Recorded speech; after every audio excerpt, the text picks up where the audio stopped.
रना रना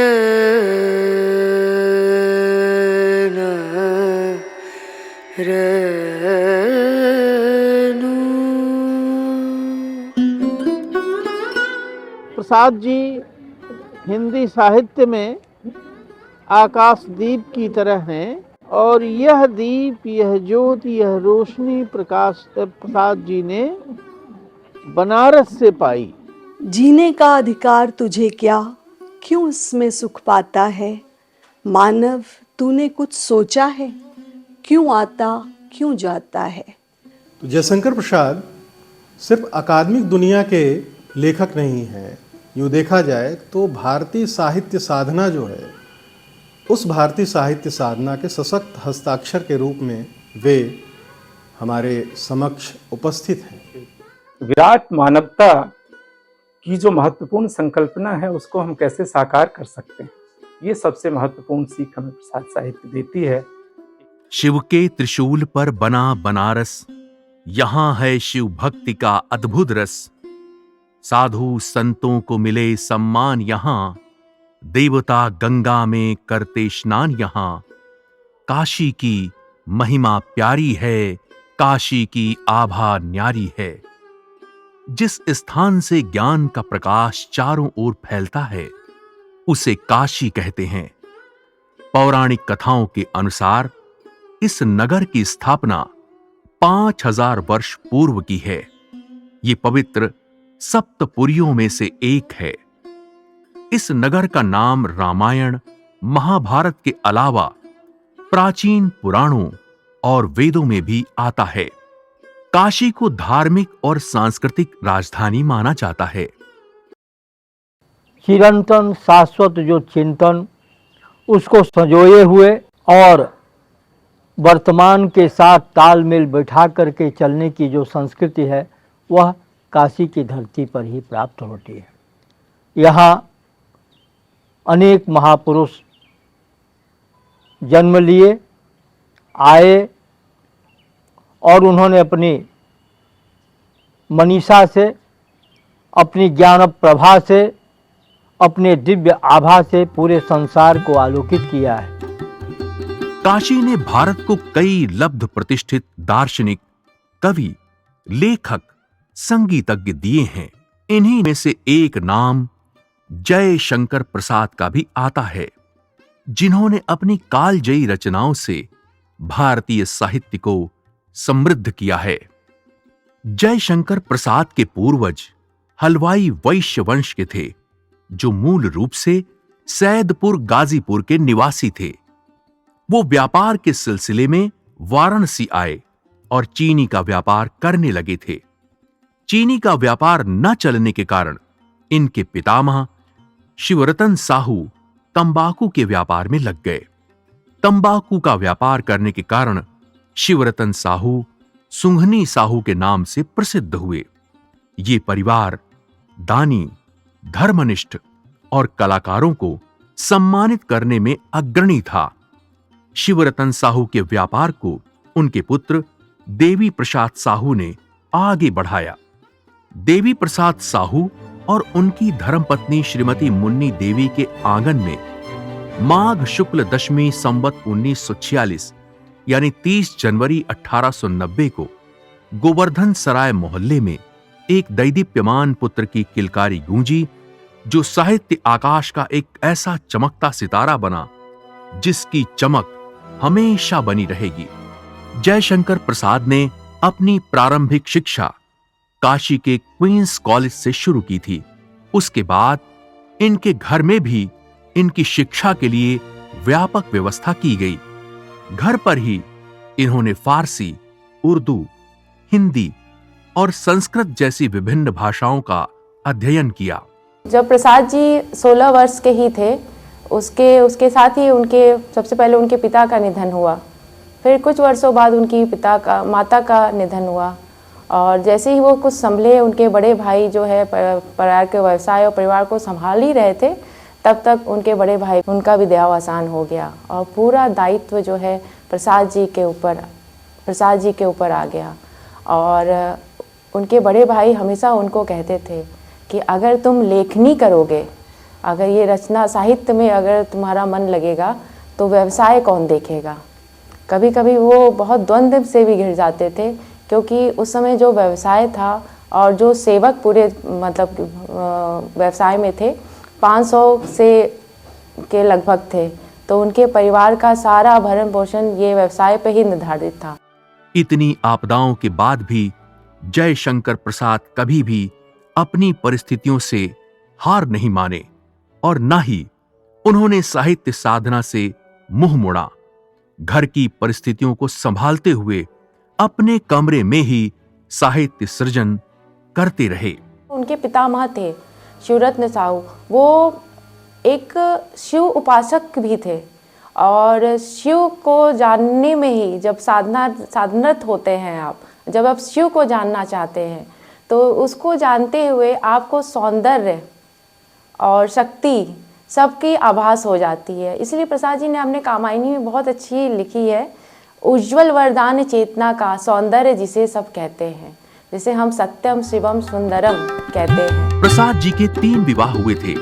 पहला विवाह सन 1909 में विंध्यवासिनी देवी के साथ हुआ था, जिनका स्वर्गवास क्षय रोग के चलते सन 1916 में हो गया।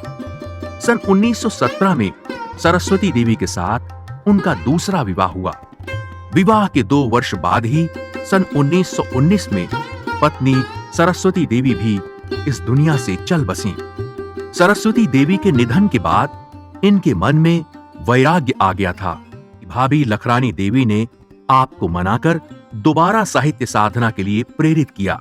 भाभी लखरानी देवी के शोकमय जीवन को देखते हुए इन्होंने कमला देवी से तीसरा विवाह किया। कमला देवी से उनको 1922 में एक पुत्र प्राप्त हुआ, जिसका नाम रत्नशंकर प्रसाद था। लखरानी देवी यानी जयशंकर प्रसाद की भाभी इन्हें बच्चा कहकर बुलाती थीं और प्रसाद जी से अगाध स्नेह रखती थीं। मेरा मानना है कि प्रसाद के यहाँ अतीत मोह नहीं है, बल्कि यूं कहा जाए कि अतीत का संधान है या अतीत का अन्वेषण है, नई तलाश है। अतीत में बहुत कुछ ऐसा है जिसका हमने अन्वेषण नहीं किया है और प्रसाद अन्वेषण कर रहे हैं। कहीं वो दर्शन के पूरी जो श्रृंखला है उन श्रृंखलाओं से टकराते हैं, जैसे बौद्धिज्म से, जैसे जैनिज्म से, जैसे वे जो सनातन परंपरा है उससे भी वो टकराते हैं। और एक तरह से वो एक कंपोजिट जिसको कहा जाए कि भारतीय दर्शन की एक नई रूपरेखा निर्मित करने की, जो समाज सापेक्ष हो, जो जिसको कहा जाए कि वर्तमान संदर्भों में प्रसंग के साथ खड़ी हो, प्रासंगिकता के साथ खड़ी हो, और इसको लेकर के वे बड़े सचेत हैं। इस रूप में अगर आप देखें तो मुझे एक पंक्ति याद आती है कि प्रसाद अपनी कामायनी में ही लिखते हैं कि पुरातनता का यह निर्मोक प्रकृति सहन करती न पल एक। जहां कबीर का साहित्य सामाजिक बुराइयों पर कुठाराघात करता है, तो वहीं जयशंकर प्रसाद की कृति ध्रुव स्वामिनी नारी अस्मिता का प्रबल पक्ष लेती है। जयशंकर प्रसाद की रचनाओं में जीवन दर्शन का एक विशाल क्षेत्र समाहित है। अपने प्रेम, सौंदर्य, देश प्रेम, रहस्यानुभूति, दर्शन, प्रकृति चित्रण, धर्म आदि विषयों पर अपना अभिनव और आकर्षक रचना संग्रह दुनिया के समक्ष प्रस्तुत किया है। जयशंकर प्रसाद सच कहिए तो केवल लेकिन छायावाद तक सीमित नहीं हैं। भारतेंद्र युग से जो नवजागरण आया, उस नवजागरण के भी वे उत्तराधिकारी हैं। और इसके साथ साथ उस समय जो स्वाधीनता संग्राम का वातावरण था, उस राजनीतिक वातावरण से और समूचे देश की जनता स्वतंत्रता के लिए जिस तरह जाग रही थी, उस नए जागरण का भी स्पर्श उनके पूरे व्यक्तित्व में है। उनकी रचनाएं ही उनके जीवत्व का दरअसल भारतीय सभ्यता और भारतीय समाज की जिजीविषा का समारोह अपने आप में है। नागरी प्रचारणी सभा की उसमें यत्किंचित भूमिका रही है। उनके कवि कथाकार के निर्माण में, उसके उन्नयन में, नागरिक प्रचारणी सभा के प्रकाशनों में प्रसाद जी का बौद्धिक योगदान जो है, उनका लेखकीय हस्तक्षेप जो है वो यादगार है। सभा से शुरू हुई सरस्वती के नियमित लेखक रहे हैं प्रसाद जी। वाराणसी का जनमानस अपनी स्मृति में उन चित्रों को भी बसाए हुए है जब प्रसाद जी केवल सभाओं के जरिए नहीं बल्कि वास्तव में अपने घरेलू पारिवारिक जीवन में भी उन्होंने इस राजनीतिक स्वाधीनता संग्राम को एक अवसर दिया था, उसे अपने घर का एक अंश बना लिया था और उन क्रांतिकारियों को जो इतिहास के पर्दे के पीछे से काम कर रहे थे, प्रसाद जी ने और उनके पूरे परिवार ने उनकी भरपूर सहायता की। जयशंकर प्रसाद ने अपनी काव्य रचनाओं को ब्रज भाषा में लिखना शुरू किया था। फिर धीरे धीरे इन्होंने खड़ी बोली को अपना लिया। इनकी काव्य रचनाएं दो वर्गों में विभक्त हैं: काव्य पंथ अनुसंधान की रचनाएं और रस सिद्ध रचनाएं। आंसू, लहर, कानन कुसुम, महाराणा का महत्व, झरना, कामायनी और प्रेम पथिक इनकी लोकप्रिय काव्य रचनाएं हैं। महाकवि जयशंकर प्रसाद अतीत के कवि के रूप में जो हमारा अतीत का सांस्कृतिक एक तत्व है उनकी रचनाओं में दिखाई देता है, लेकिन हम इस बात को नहीं मानते और भी बहुत से जो आधुनिक विद्वान हैं वे इस बात को नहीं मानते हैं। हम उनकी रचनाओं में अपने भविष्य को भी देखते हैं और अतीत और वर्तमान के बीच में उनकी रचनाएं वर्तमान सेतु की तरह कार्य करती हैं और उनकी रचनाओं में हमें भारतीय संस्कृति का दर्शन होता है। बड़ी बात प्रसाद साहित्य की सबसे ये है कि उन्होंने राष्ट्र और संस्कृति पे बहुत बात की है, लेकिन राष्ट्र और संस्कृति की उनकी संकल्पना सीमित नहीं है, बल्कि वह हमारे नवजागरण की परिकल्पना के अनुकूल ही बहुत उदार और विराट है। इसलिए प्रसाद जिस राष्ट्र की बात करते हैं वह नेशन स्टेट नहीं है, वह सिविलाइजेशन स्टेट है। हमारा जो सनातन आर्ष साहित्य है, जो वैदिक परंपरा से जुड़ा हुआ है, हमारा पुराण, हमारे उपनिषद और हमारी संस्कृति के जो 6 दर्शन हैं, इसका जो निसंग निकलता है, इसका जो सार निकलता है, वह हमें उनके साहित्य में प्राप्त होता है। जयशंकर प्रसाद की साहित्यिक रचनाओं की विशेषता ये है कि इनकी रचना में अलौकिक प्रेम की छवि दिखाई देती है। इनके द्वारा लिखे गए नाटकों में स्त्री और पुरुष की भूमिका में प्रेम समर्पण की भावना देखने को मिलती है। यहां तक कि इनकी काव्य रचनाओं में भी लौकिक प्रेम की तुलना में अलौकिक प्रेम देखने को मिलता है। प्रसाद के नाटक दरअसल अगर आप ध्यान से देखें तो उनके नाटक ही नहीं, उनका समूचा रचना कर्म अपने देश के राजनैतिक पराभव और सांस्कृतिक ह्रास से उबरने का एक बौद्धिक प्रयास प्रतीत होता है। उनके नाटकों में जो स्त्रियां हैं वो अपने समय से बहुत आगे की स्त्रियां हैं।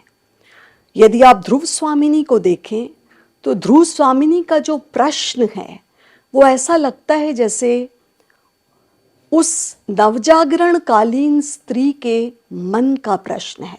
देश प्रेम जिसकी चर्चा हम करते हैं वह देश प्रेम अपने देश की प्रकृति से, अपने देश के लोगों से, अपने देश की भूमि से प्रेम है।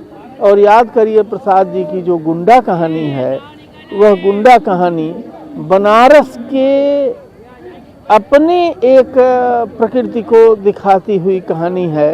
एक ऐसा गुंडा जो स्त्री के सम्मान के लिए मर मिटता है, आज़ादी के लिए मर मिटता है। बनारस के गुंडे भी ऐसे थे। उनसे प्रसाद जी अपने साहित्य की संवेदना ग्रहण करते हैं और हिंदी साहित्य में सौंदर्य की चेतना का, सौंदर्य की उज्जवल चेतना का विधान करते हैं। कहा जाता है महाकवि जयशंकर प्रसाद जी का जन्म प्रसाद मंदिर गोवर्धन सराय में सुबह 4 बजे हुआ था और उनका निधन भी 48 वर्ष की कम आयु में 15 नवंबर 1937 को ठीक 4 बजे ही भोर में हुआ था। ऐसा संयोग बहुत कम मिलता है जब किसी महापुरुष का जन्म और उसकी मृत्यु एक ही समय पर हुई हो। जयशंकर प्रसाद जी की रचनाएं आने वाली पीढ़ियों के लिए प्रेरणा स्रोत हैं। हिंदी साहित्य के इतिहास में जयशंकर प्रसाद का नाम स्वर्ण अक्षरों से लिखा गया है। इनकी रचनाएं आज भी पाठकों के बीच उतनी ही लोकप्रिय हैं जितनी इनके दौरान हुआ करती थीं।